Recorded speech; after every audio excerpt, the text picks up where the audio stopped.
नमस्कार.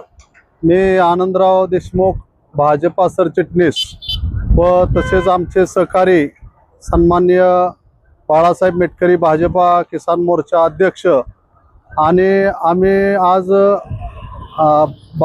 पाटबंधारे विभाग यांना निवेदन दिलेलं आहे की आटपाडी परिसरातील शेतकऱ्यांना उन्हाच्या तीव्रतेमुळे पाण्याची टंचाई जाणवत आहे व पिके सुकू लागली आहेत आणि त्यामुळे पाटबंधारे विभागाने ओढे, नाले, धवन, सरोवर या भागातून पाणी सोडण्यात यावे.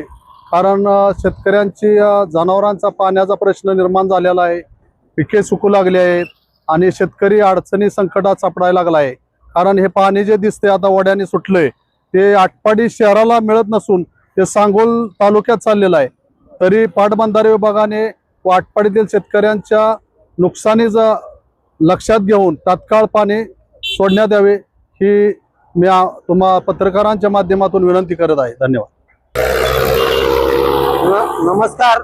मी बाळासाहेब लक्ष्मण मेटकरी, भारतीय जनता पार्टी किसान मोर्चाचा तालुका अध्यक्ष आणि आमचे सहकारी मित्र आनंदराव देशमुख, भारतीय जनता पार्टी तालुका सरचिटणीस आणि आटपाडीचे प्रथम लोकनियुक्त नगराध्यक्ष युवती जाधव सर यांनी आज या ठिकाणी आम्ही आटपाडी पाटबंधारे विभागाला आटपाडी तलावातील पाणी या ठिकाणी आटपाडी नगरपंचायत हद्दीतील शेतकऱ्यांना त्वरित 2 दिवसात मिळावयासाठी निवेदन दिलेलं आहे.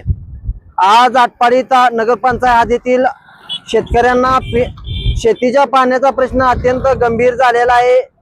आज आटपाडी तलावातून पाणी सांडव्यावरून वाहत आहे, परंतु त्याचा लाभ हा आटपाडी तालुक्यातील शेतकऱ्या किंवा आटपाडी नगरपंचायत हद्दीतील शेतकऱ्याला होत नाही.